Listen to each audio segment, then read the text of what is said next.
What is the personal project? The personal project is a project that is about the student's passion.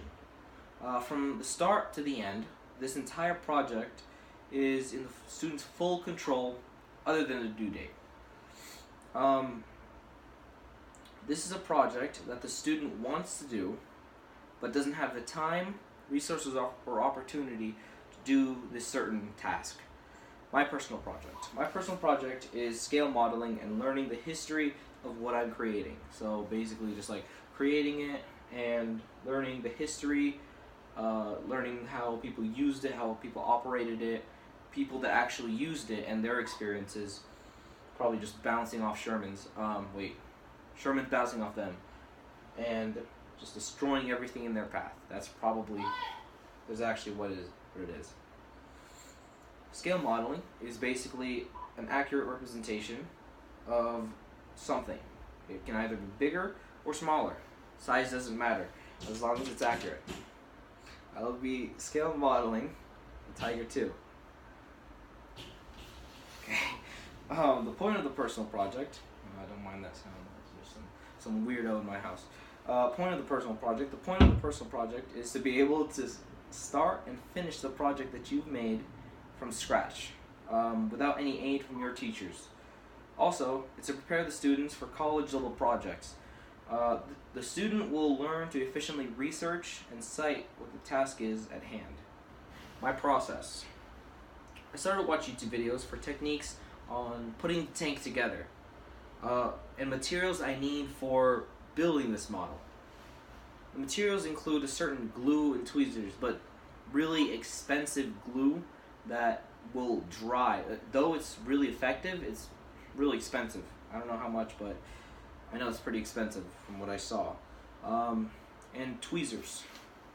I chose YouTube videos because they were easy to find, enjoyable, and I could learn a lot from them, such as documentaries, how-tos, and I could just restart, learn about them, pause the video, and then just make it slow motion, stuff like that.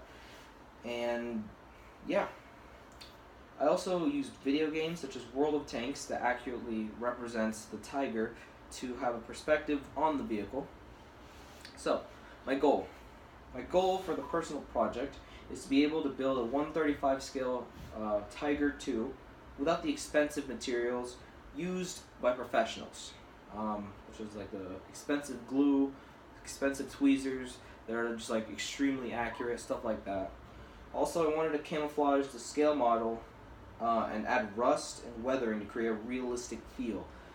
Basically, just taking off a couple parts, making it look battle damaged, and have dents, bruises, and a lot of scratches on the tank, and maybe add a lot of ashes to it at the end of the barrel to show that it's been fired a lot, and maybe some fire damage because of maybe the engine, because they had a lot of breakdowns in Germany or in this tank because of how complicated it was. Lastly, I want to know the history of the tank I'm recreating. Planning. To complete my project, I started off with a budget of about $70. I bought plastic parts with the tracks, and these tracks were actually separated. So there were two parts to the track, to making the track, and I had to glue the first part to the second part, obviously, and it took 30 minutes. And then I had to take another one, glue the first part to the second part, and then that would take 30 minutes as well. And then glue both of them together, and then put them on the tank. First of all, gluing them together would take 30 minutes, and then putting them on the tank would also take another 30 minutes. So, and there's a lot of them. There's a lot. The glue that I bought was from Walmart. It was GO2 glue, $10. That was about $60 I spent, under my budget, which is good. I then watched how-to videos on YouTube to create the tank. I decided to not have tweezers because the scale models people use, they didn't use tweezers at all. Well, they did, but it's only for very, very, very small items, and my tank didn't really have that many small items. I was told to not put weathering because you do need a lot of equipment to weather the tank. Even just a little bit of it, you need a lot of equipment, a lot of money you need to spend, and it would be way over my budget. It would be like double my budget. So yeah, lastly I decided to not color it because people in the comment section of the videos I watched, every time I ask them if I should color this tank, they're saying no, it's for experienced people. You need the right equipment, you need the right stuff, you need the right experience. I don't know. They keep just saying, oh, it's for experienced people. And yeah, I had a technique down for keeping the tracks in place while the glue dries. Actually, right here, it's being held down by 2 cards because it needs to be a little bit circular. If I wanted it straight, I would take a paper card and a plastic card. It would keep it straight. If I wanted to keep it circular, I would take 2 plastic cards. And if I just wanted simplicity, I would take a weight. I would take a weight such as like this, and a paper card, and bend it like that to make an angle. Put the weight down, and then put the track here, just to keep it circular, and keep it in place for about 30 minutes as it dries. And it would take a long time. Okay. I've also learned to flip the model upside down and hold it there for 30 minutes. That's what I did with these little pegs right here, and it would take 30 minutes obviously, and I would hold them at an angle like this. I would also listen to music while I'm doing this, or I'm listening to music while doing this, or listen to music even putting, let's say, the gun on. It was a lot, and I would just had something to get my mind off of doing this. I would probably listen to documentaries about this tank, because that's what I did actually. And yeah, the information I've learned affected my decision because now I don't have to color the entire tank. I've learned that it would take a long time, I will need to spend more money than my budget, and I would need a lot of different colors to shade in one little portion of the tank. So yeah. Lastly, you have to be very accurate and have the sprayer at the right distance from the tank, or you're not going to get what you're hoping for. Meaning, if I even had this and I wanted to spray the entire thing and I wanted to put a camouflage on it, if I had it a couple millimeters off, it would mess up the entire vision that I would have on it, and I would have to restart. I would have to spend more money, do all that stuff, just for it to be perfect. Because it's such a small scale model that room for improvement is basically almost impossible. Specific techniques include holding a piece of paper at a certain angle, holding upside down, or stacking papers of different thicknesses together to hold something up. Actually, I had a technique to get toothpicks. I don't know if I still have some. Yeah, to hold, use toothpicks and the glue to basically like a brush, like those really thin brushes that those professionals use. I use toothpicks because I'm poor. And yeah, I just did that. No need for $300 glue, $200 brushes. All you need is a toothpick and then you're good. So, taking action. I'll be creating a Tiger 2. The only thing that changed is the coloring portion because it'll take too many resources than what I originally thought it would take. This would cost roughly about $150 to $250 because scale models like these usually are $100 based, and then you have to buy glue, which is like $20 maybe, and then you would have to buy the brush, which is like $5. Then you would have to buy the tweezers, which is also $5, and then let's see, you would have to buy more parts. Oh, the paint, $100. So much money. Like just double my budget, and then you would get that, like a complete full scale model with the rust, all this crazy stuff on it, and yeah, that would be it. I'll be learning the history of the scale model. I'll study from where and when it was developed to the specifications of the gun, engine, armor, which is all right here. I decided to create the Tiger II and not add many flashy colors and crazy weathering. I might add a couple of tattoos to the turret, but anything else would be too much time, money, and resources, which is tattoos right here. Though I haven't colored the entire tank, I feel I've successfully achieved my goal because all I wanted to do was build a tank and read out the history of the tank.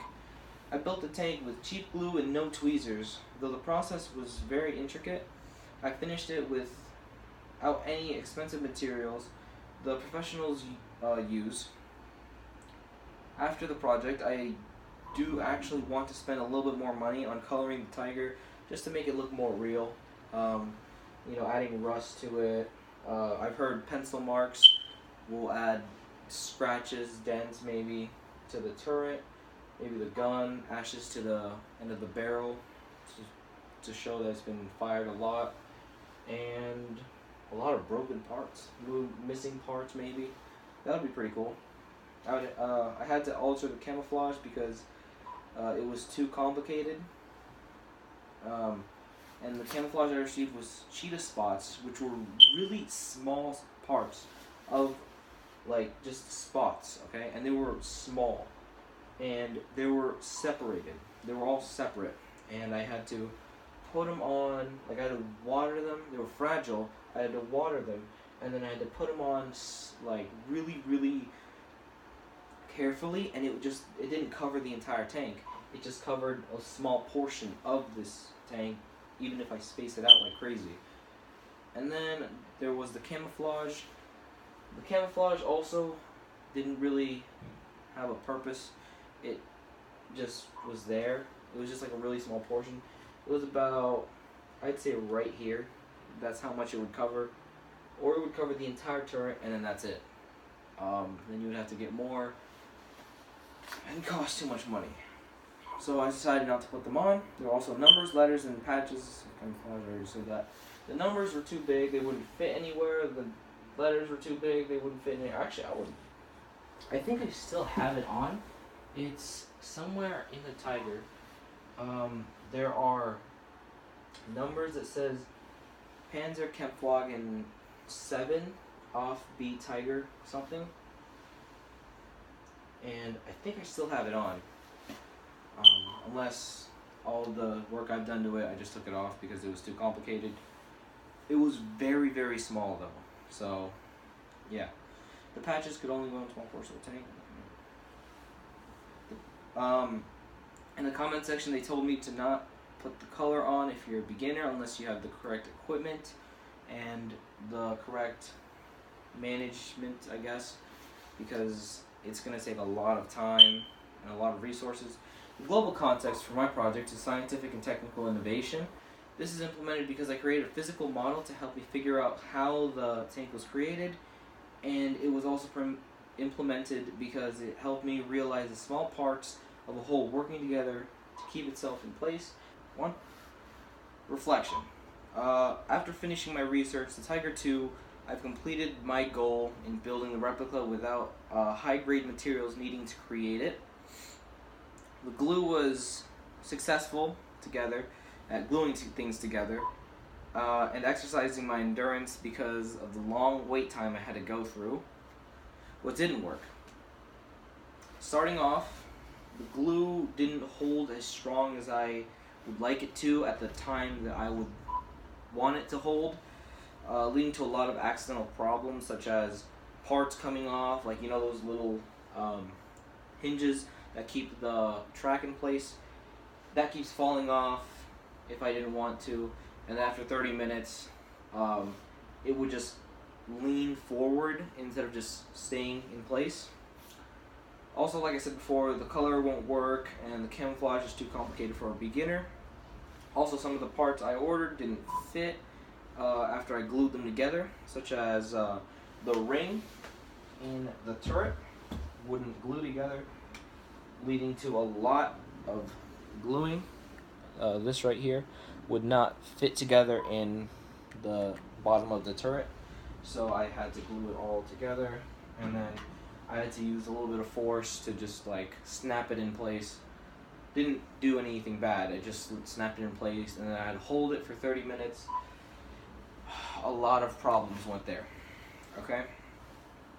Also, the ring keeps popping out every time put it in. That just is a constant problem that keeps happening every time that I try to put it back in. Okay, I'll just stop right there. After completing the project, I've learned that the most basic of items can be used to your advantage, such as cards, maybe pieces of paper, or even the tags from clothes, I guess. I don't know. I've actually used one, and it actually works really well. I've also learned to buy a different brand of glue and have a higher budget because the budget I placed was way too cheap for scale modeling. Scale modeling usually costs around $100 just for the thing itself and not the equipment. So, I mean, paying pretty cheap. And save some more money so I'm able to have more access to a wide array of things. And yeah.